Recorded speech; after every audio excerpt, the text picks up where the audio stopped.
So the title of this panel is Can Big Fish and Little Fish Really Work Together? Right? Well, spoiler alert, these guys all work with each other already, right? So I think the answer is yes, they can. And hopefully we get a lot of insights from the conversation today. So I guess I'll start with you, Jaime. So I'll just go in sequence here. First of all, I say we owe a large debt of gratitude to you guys at Endeavor, because basically what we did is we waited for Kickstart to birth companies, and we waited and waited until they got to a certain scale, and then we came in. So thank you. I think as of last count, out of our 31 companies, 7 are Kickstart investees. So thank you. But you know, it's quite remarkable because that was what, 2015, right? That was a little bit prescient of you guys. So what was the impetus? What was the catalyst? What was the thinking back then? Well, and this was at a time when there was really nothing. Yeah, you know, it felt a little early, no, man, to be honest. But you know, I think that culture of innovation is very strong at Ayala Corp. We're always trying to find new areas of growth, new ideas that can help, you know, bring about the relevance of our products and services. And so, you know, with that kind of culture in mind, that mandate, I think you're always looking for the right kind of channels to explore innovation, to find new ideas, to work with different kinds of partners. And you know, I wasn't actually in the company at that time when it went on, but from the conversations that I was hearing with Jaza and the group, you know, Ernest was a big impetus for that. You know, he felt that there was a big entrepreneurship community. There was a lot of potential here in the Philippines. Obviously, I think, you know, a lot of startups like citing the total addressable market, the kind of consumerism behavior that we have, digital adoption, and all of those things, I think, frankly, were great conditions to put together an initial CVC fund. So actually the impetus, I think, came from just those ideas and a recognition that there's a lot of potential in the market, man. So. Liza, I'll call you the godmother of angel investors here. Okay. So, did you say grandmother? No, godmother, Dalina, right? I mean, okay, I was gonna. Because honestly, if I was just looking at all these logos of the landscape, you know who's there, and your fingerprints are everywhere. So I want to ask you, how did you get into this? I think it was I was feeling I think fear. I think fear made, you know, I ran the largest magazine publisher for about 25 years, and then I saw that completely die. And as I was seeing it happening, I said, wow, I have to, and I was seeing all these media tech platforms coming up. I said, I think I have to learn what these things are. And that's how I started. And when you started, you were doing this in your personal capacity, right? Yes, I was. Because I think I didn't want the family money or the group money to be invested. So I actually used my savings to make the first few investments. Thankfully, they were quite small in the beginning. Yeah. And valuations at that time were very, very low. Right. And then from there, I guess the rest of the family became convinced that this was a good thing to do, right? Because subsequently, you had different pockets of capital spring up, right? I think that time, digital transformation was happening around the world, and a lot of new business models were disrupting traditional businesses. So the fear I felt in my small business, I think Lance started to feel that fear as well for the group. And I think one of the things he wanted to do was, we worked with the Boston Consulting Group. We worked with them, and they helped us clarify our thoughts about how to move forward. And we realized that as a conglomerate, it would be,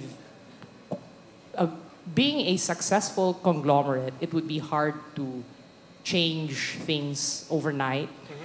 And you know, the best that you can do is maybe use digital technologies to improve your marketing, improve your distribution, make things more cost efficient. Yeah. But you couldn't really change the world. And I think that is one of the reasons he decided to put up JG Dev, which is a corporate venture capital, which invested in these two companies, GoTime and Grocery. And RRHI, my sister Robina should be the one here, not me, because Robina is involved in all these three businesses. That's right. Yeah, including our partnership with PPI. Mm-hmm. So, can big fish work with little fish? I can't say anything else, right? No, with half our cap table over here, but and half the GDP of the country as well. But tell me, so as this idea was forming, right? You and Bella, did you already have this sort of path carved out? Yeah, no. Look, I think in all seriousness, right? And I say this with absolute sincerity, Edamama would not be here today if it wasn't for the proverbial big fish, right? I mean, if you just look at our journey. I mean, let's break this up into 2 points, right? You have the financial aspect, and then you have the strategic aspect, right? A lot of people talk a lot about the strategic aspects of collaborating with conglomerates here or the big families. But I think in the context of the Philippines, the financial aspect was just as important. As you pointed out, 10 years ago, no one was even looking at the Philippines, right? When Kickstart was out there making investments, right, on the back of Ernest and the team's kind of conviction. You fast forward a few years, our first angel check was from Lysa. Our first institutional check was from Gentry Fund, which is anchored by the C family. Kickstart and Robinson's Retail followed not very long ago. Active Fund led our most recent round. And so the collaboration has been myriad. If you take the strategic aspects and you say, okay, as a startup, what is the most challenging part of getting a business up and running? It's market access, it's distribution, right? And here we are so blessed in the Philippines to actually have a set of big fish that are not just trying to squeeze out the small fish and say, okay, this is my pond, but actively looking to collaborate, actively looking to support. And that buys you as a startup early market access, right? And as we all know, when you're a startup, time is everything, right? You're always against that cash runway. You're always against sort of the next funding round. And getting that access early can be transformative. It can be make or break as a startup. So, long story short, I think highly endorse the experience from our perspective. Yeah. I do think it's obviously contextual, and maybe other geographies are different. Jaime, please. Manny, I just wanted to take a moment because I think Nish and Bella are actually a great example about how our organization can work and partner together with very interesting startups and founders like Nish and Bella. The CVC Kickstart and the Active Fund was really a fund that was designed to identify key winners, right? Winning models that are being validated out in the market that might make us reflect. There might be ways that we can do things better. There might be other ways to explore value to the customer. And we've wanted to use that CVC as a way to explore founders that have been exploring that space. For a long time, we've been pushing our real estate group to innovate strongly, to think outside the confines of just a development group. As we've been exploring use cases and exploring new fields of play, retail's been an interesting subject for us that we've wanted to kind of learn a little bit more about. It's very hard to do it all sort of one time, big time. But the relationship with Edamama, with Nish and Bella, has given us some insight into how to develop a unique sort of retail strategy, an omni-channel strategy. The last panel I heard talking about a lot of value that they were getting from just the non-financial aspect, and I think that was something that we were getting. We were learning a lot about relationships with suppliers through Niche. We're learning a lot also about how to create value for certain segments. These guys, to a large extent, really understand young mothers, the life cycle that they're going through, young families. It's an important component of how of our customer base. So I think that's just another example of how it can work together. So a little plug for you, right? if you're in the market for baby clothes or kids for infants, available, I think, in Robinson's outlets and soon some Ayala That's right. malls, So well, edamama.ph, right? We've got 85,000 plus SKUs now across, I think, 1,800 plus brands. But yeah, I mean, just to come back to the collaborative aspects, we are now selling our own private label products into Robinson's department store. So it's not just available. We've opened our first pop-up store in Ayala's Glorieta Mall. Opened our first fixed store in Robinson's Magnolia, now open in Robinson's Manila. So that's an example of just like leveraging the ecosystem of the big fish, and it, as Jaime says, there's obviously strategic synergies both ways in doing that. So this is one kind of collaboration. At another level is a joint venture, right, with a startup. So maybe Nate, you can share your experiences building this JV. Yeah, before that, I'll say that if you pay with your GoTime account at Edamama, you get 10% cash back. This is true. Wait, is this a real thing? It's a real thing. Okay, Judge, you know where to go.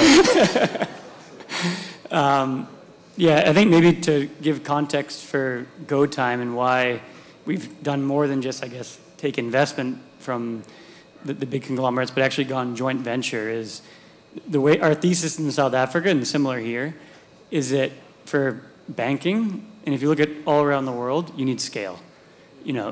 Banks in the top 3 to 5 in the market return disproportionate value to their shareholders and make more change in the economy. So that, in emerging markets, our thesis has always been, which proved in South Africa, and luckily is proving even better here, is that you cannot go pure digital to get Uber scale really quickly. You're about to hit your 2 millionth customer, right, by the end of the year? Is that on track? Yeah.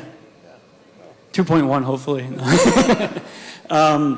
So I think, we're actually shareholder. We have Robinson's Land, Robinson's Bank, and Robinson's Retail are all shareholders in GoTime. But actually, we looked at it as this is the primary strategy. We need to actually embed ourselves. We actually view Robinson's Retail in particular as the equivalent of our branch network. This is our distribution. So that's, I guess, the context of why it's different for us. It wasn't like it would be convenient or it would add incremental value to have the Gokongwei as a shareholder. It was like, our view was if we couldn't do this deal, we wouldn't come into the Philippines. So one of your super early investors, right, was from the camp of Liza, right? And this was way before you had proven anything, right? So maybe talk about your early days and where that's led to. So I think for Grocery, I think the question is really not about whether a big fish can work with a small fish. I think for us, we deem it as necessary. So when we started our journey, we had before we met the Gokongwei family, we probably had about 1,000 sari-sari stores out of 1 million. And imagine sort of doing that all by yourself. The delivery, the sourcing, the supplier discussions, the logistics, the warehousing. So even from the get-go, when we had conceptualized Grocery in 2016, we knew that we really had to align ourselves with an infrastructure that already exists.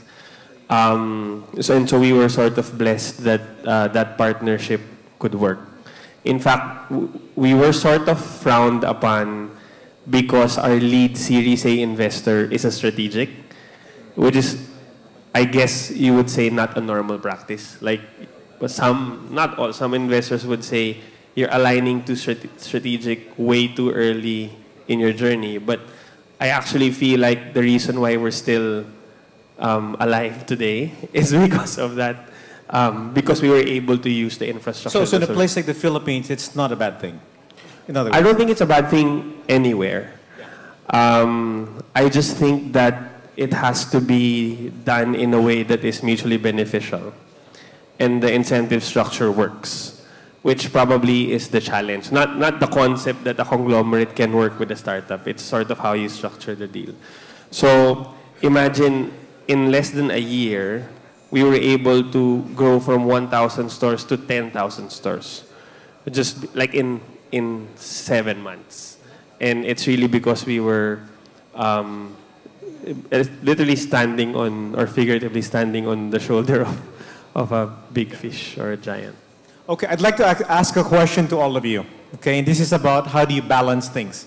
How do you, on the one hand, balance, the strategic value that you big corporates are looking for, versus what I'm sure is the autonomy that you crave, right, to determine your own destiny? I'm sure sometimes that becomes an issue, right? So if I could just toss that question to the group, right? How do you balance this?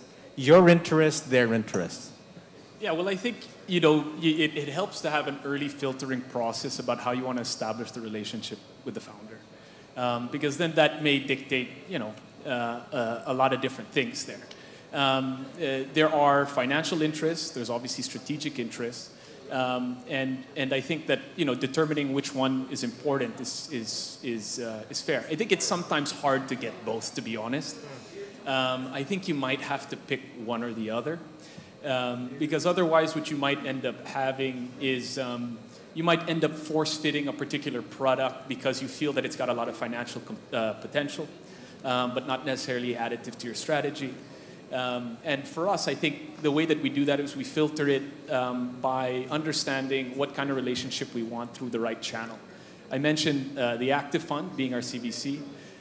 They are a fund that has an investment structure where they seek financial returns, but the structure around that, around those themes broadly align with Ayala Corporation. Now, as a fund, they can go out and seek those returns, obviously. They develop their own portfolio strategy. But if there are strong strategic alliances, then we kind of elevate those and sort of structure a relationship around that. If the same thing I would say, for example, for 917 Ventures, which is the venture building arm at Globe Telecom. We've got a relationship through AC Holding Company with 917 Ventures to build ventures that we feel that we've got capabilities and assets to develop and test over time. And sometimes those ventures may have a strong financial component. Sometimes they're almost purely strategic. You may not even see a valuation on them for a long period. So I think the filtering process is important, but I honestly think you have to pick one or the other, in my view, to really make an impact. Liza, how do you guys deal with this? I think we have different vehicles, and I think each of the vehicles have serve different purposes. For example, our CVC, JG Dev, we try to invest in something that has some sort of strategic alignment to the conglomerate, or if not a strategic alignment, at least we can see them as a major vendor that we can use. Like, I'd like to give the example of an Indian startup called Darwin Box, which when we invested in Darwin Box, it was at, I think, $100 million, and they came to the Philippines, and they were looking for a first partner in the Philippines. It's an HCM platform, and normally we would not talk to a startup for something as important as an HCM for the conglomerate, right? Yeah. You normally talk to companies like SAP, and so we said, okay, these guys are not huge, but they're not small either. They seem to. So what we did is we actually put them as part of the. So we screened, I think, 4 HCM platforms, and they were the smallest one. They were the newest one, but we actually did customer. We actually tested all with maybe 10 customers. I mean 10 employees, and they won in terms of employee experience. And they also had they actually had the best rates, and again, they were not small. They were not a small company. They had about 500 clients in India, no? And so we decided to invest with them. So so that's one vehicle. That's the CVC. But we also have other vehicles. For example, Robinson's Retail invests actually it invests off its balance sheet, right? And I'm not very. I think they just also look for strategic alignment, and we have a family early venture capital group called Gaia Founders, where we're a 1/3 owner, and that one is really freewheeling. That is really more about the return. Yeah. So if Nish one day says, I want to go left, and you guys insist we got to go right, what happens? I think when we invest with them, we know that we let them take the steering wheel. They are the founders after all. Yeah, I mean, I think from our experience, and I can talk to our experience, right? There hasn't really been so far a mismatch in sort of alignment or sort of strategic interest, if you will. I think it's been very balanced. We have, through different vehicles, right? The Ayalas, Gokongweis, the C's on our cap table, and they have been it's very accessible, and it's really left the running of the business to Bella and myself day to day, right? So it's really the prerogative is on us to reach out if we would like support, if we would like an introduction to a certain aspect of their respective ecosystems. But there hasn't ever been a push to go one direction or the other. The other is advice and counsel, clearly, right? I mean, when you have such experienced operators with such a depth of knowledge across different sectors, different experiences of different, whether it's regulatory challenges or scaling challenges, you can turn to them for advice, for support, and we regularly consult with Liza, regularly consult with the rest of our partners when we need that direction, because they have that bird's eye view across the Philippine business ecosystem. Right? Nate, what's been your experience? Yeah, I think ours is, I would say we definitely have a little bit less of a free will probably than these two on my side, but not in a bad way. In that, the Gokongweis are a majority shareholder cumulatively in the joint venture. But what we were very clear on from the start, and Lance was and the family was very supportive, is that we run totally separately from a governance perspective. So we don't adopt, for example, Gokongwei finance or HR. So I think we have the advantage of being able to move very fast with our own areas, but at the same time, to your point, get a lot of the benefits. I mean, I would say we're pretty much given free rein to run the business. With that being said... Wait, do they know about the Go Time helicopter that you have? With that being said, I mean, I get messages from Lance if there's a complaint on a Facebook group about a customer service agent. So, I mean, I think everyone's very involved, but with very good intent. Yeah. So I think it's actually been, to be honest, it was something we were very nervous about coming in. I mean, when I moved here, I'd never been to the Philippines. We did our entire joint venture over Zoom during COVID. So we went from a business that we owned 100% of to a joint venture, but it's actually worked out much better than we expected. I remember your co-founder giving me a call before this JV, saying, hey, we're thinking of partnering with these folks. What do you think? I said, double thumbs up. Well done, Manny. Our goal is to make Nate stay here permanently, by the way. So. What's been your experience? I mean, do you ever feel this sort of seesawing in your life? No, I mean, I would reiterate what both the gentlemen have said. I don't think, firstly, I don't think what you want is autonomy as an entrepreneur. I feel like if you want to do whatever you want, don't run a business, right? Because the compliance, the rules are there to protect you also. But I think what you appreciate is trust. So, and that's something that we sort of get from our partners, from our investors. And in fact, because they came in so early, in a way when we consult with them on the next round of investors, because we wanted to preserve a certain dynamic that we didn't want sort of future investors to sort of destroy.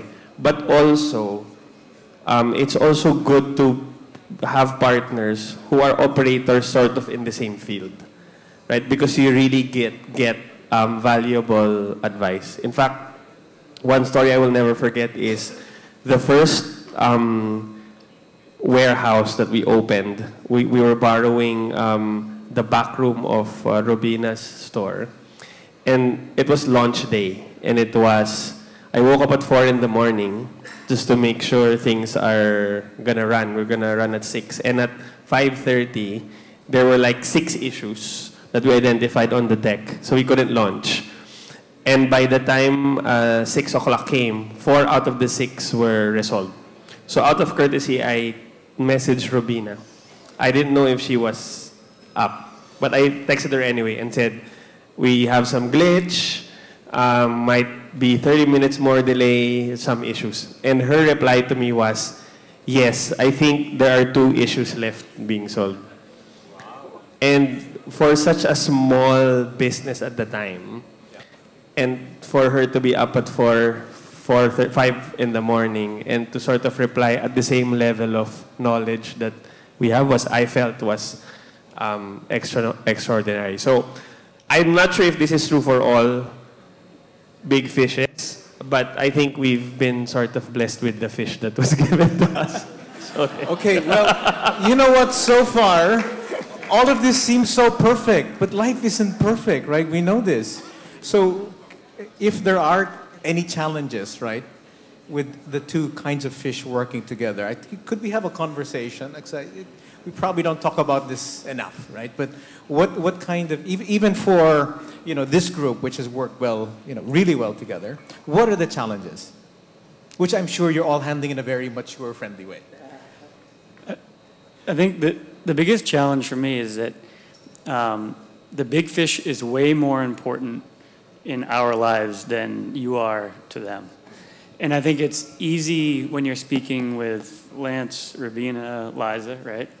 Because, they're investors, they see the strategic long term. But I think the reality is that everyone in, for example, Robinson's Supermarket, from the top down, is running a business and they're chasing their own KPIs. And actually, whether Go Time becomes a big bank or not is very low, not for bad intent on their list. So I think it's getting, that is the biggest challenge, right? Because we're kind of battling for survival and in growth, but so you're kind of, it's not an even playing field for what you're trying to achieve, right?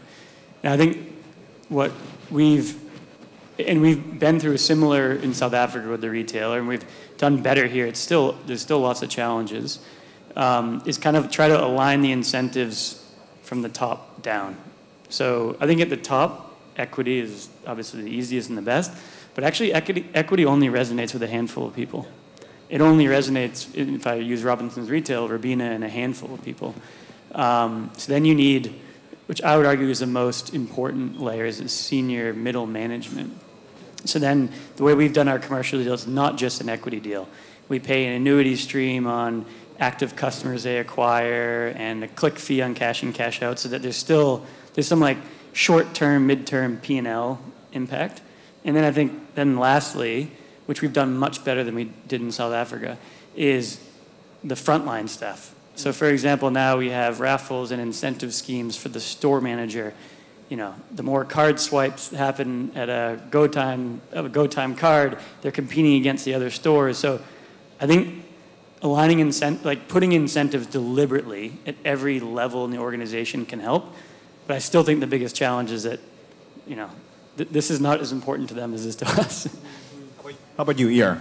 So I 100% agree. I think, and then I'll add one more, but just to sort of build on Nate's point, I think the organization under the owners are there to protect a certain process because the ship has to run a certain way. So you'll have a meeting with the family and it will go well, and then the moment you deploy it one level below, it becomes tougher for good reasons, right? And then you don't want to come across as you come back to them and you're like this. What's the term? Nagsusumbong. Yeah, you're Winja.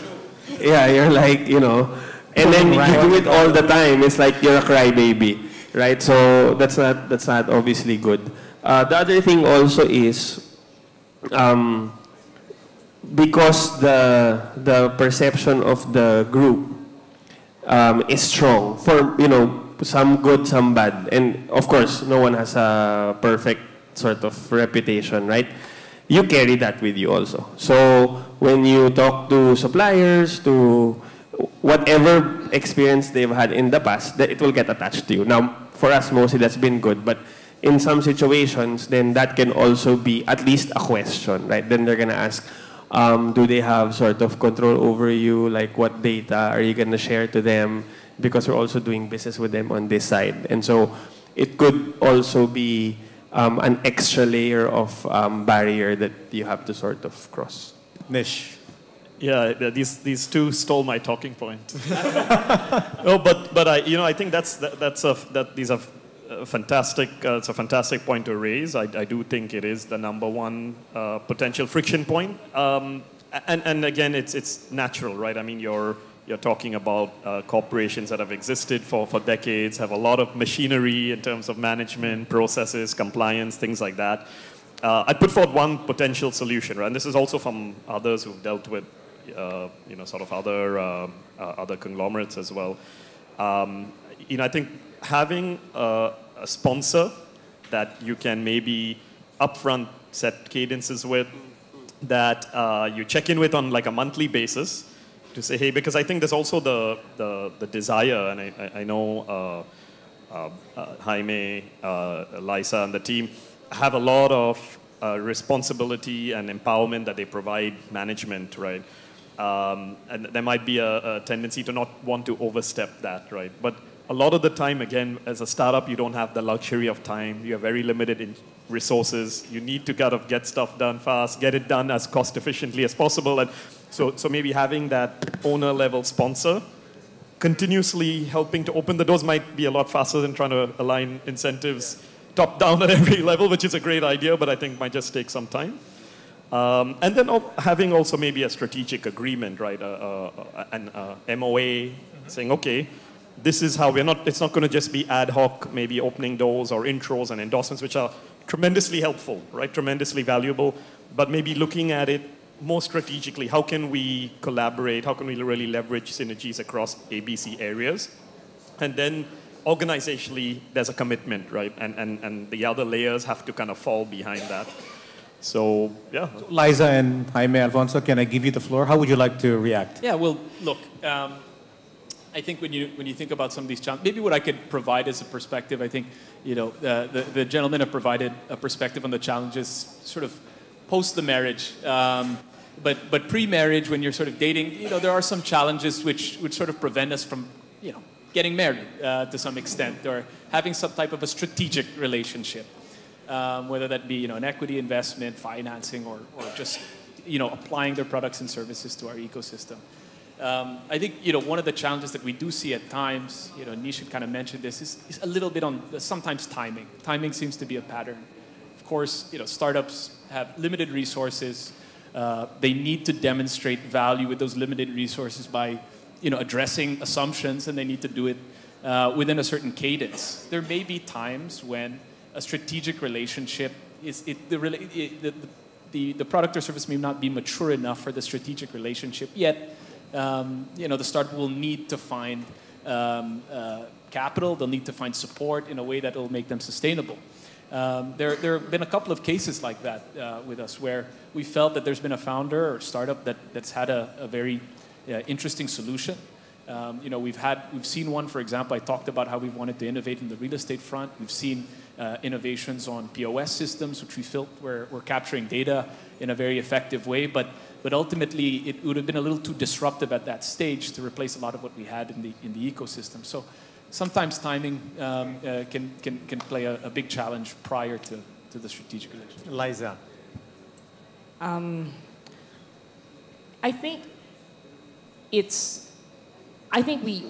When a startup comes to us, they don't normally come to us just for the money. They want some sort of partnership, right? And I think it will help to be very, very, very clear in the beginning what you can give and what you can't give.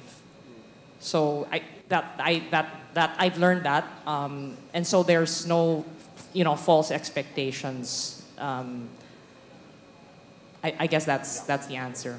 Okay, I'm going to ask you guys another question, right? If you look at the last 8 to 10 years of your involvement with startups as an experiment, I guess the question is, what have we learned from the experiment, right? And then, are we going to double down, right? Based on what we learned or discovered through this journey, right? Whether it's the returns are great, we got these new ideas, it changed our culture, etc. Maybe I could take a shot at it, Liza. But I think so you're saying the experiment, Manny, from the startup community that's been developing Yeah, here in the Philippines? just getting involved with this stuff that you never used to be involved with, right? Taking the plunge, so to speak. Yeah. Because you guys are some of the pioneers in this. I think we've since 2015 we've been maximizing our exposure to startups through the channels that we were discussing, the CBCs, venture building, even directly from the BUs. And what I found is that we've gotten a lot smarter. We've gotten a little bit better as an organization because founders and startups connect capital to ideas relatively quickly, a lot faster than sometimes you might be building businesses or use cases.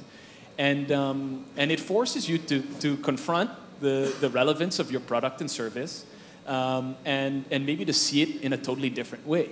And so, I think that this experiment has been incredibly successful for us. It's challenged the way that we've done things traditionally.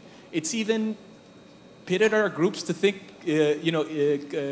a little bit competitively against each other. I think a lot of the reason why we are seeing progression in the digitalization of BPI is because of Nate. It's because of Gcash. Yeah. It's because of these founders and startups that have pushed the traditional banking system to think, hey, there might be better ways to reach the customer. There might be more value that you can provide through different models. And I think that's been really healthy. And so it's changed the way we've worked. We need to continue to improve. We talked about some of the challenges here. I think, frankly, as an organization, we're also learning that we need to have processes to pilot things, test things out in certain scales so that we can be a little bit more confident. So all of that's been incredibly helpful for us and is important in I guess meeting our proposition to be to have businesses that are leaders in their industry. So great, Liza. It's been a very exciting journey for the group and for myself. I mean, we've been able to work with such founders and such exciting companies. We've also gotten to work with a few startup vendors who we decided to invest in. For example, there's a company called Pylon which does a supply chain financing, and they're working with Robinsons Bank and URC now, and it's been quite successful. Darwin Box, so we found a very interesting supplier and we got a chance to also invest in it. And I think, like what Jaime said, we're just learning so much about what's new and how the world is changing. Because I'm so, my partners in Kaya are the founders of Lazada and Zalora, right? And I'm learning so much about where e-commerce is going, just because of my exposure to Kaya. So it's been quite fulfilling. Terrific, terrific. Okay, so somebody's waving a piece of paper to me, which says we're coming towards the end. We'll do a lightning round. And since this is kind of like this, in the theme of marriage counseling, right, and getting married, right, pretend this is like an encounter, right? What's the one thing, for you corporates, what's the one thing you'd like to see startups do more of? Not necessarily the people here, but startups in general. And for you startups, what's the one thing you'd like to see corporates or conglomerates in this country do more of? Maybe you start with you. Oh, so hard. So hard? Is that hard? I gave you the questions 3 days ago, man. Come on. I like being in the middle. Okay, who wants to give it a shot? Who wants to give it a shot? I mean, really much of the same, right? And I'll, toss it out there. No, really. I want to go same. I want to do the same with Nish as well. More the same. I mean, if you look recently, Bain had a report that they put out that talked about it benchmarked conglomerate performance across Southeast Asia, right? And you know, it's not, we're talking here about building the Philippine tech ecosystem, and there's a, you know, a philanthropic angle to it, right? Of course, it's an endeavor event where, you know, we want to create impact. But at the end of the day, you know, Bain's, when they looked at kind of the different metrics where certain conglos outperformed the pack, one of the top correlations there was investment in technology and innovation, right? And there's different ways you can do that. One obviously is, you know, you develop it in-house, which many conglomerates have done quite successfully, including on this stage. The other is taking, you know, meaningful stakes enough to kind of like, you know, move needles in external businesses. You're making sure incentives are aligned, right? And then enhancing market and distribution access more strategically top down. And so would say, hey, you might be unique in the Philippines here. I think you see this sort of phenomenon in certain other Southeast Asian countries as well. But I think double down. More the same. I would say maybe just in the coming years at a bigger scale. So I think what you see as you go into Series B, Series C, that more and more, you know, you'll have international or foreign lead investors. Yeah. So I think I would like in the coming years to see, you know, the local funds actually stepping up and writing the big tickets that hopefully we justify.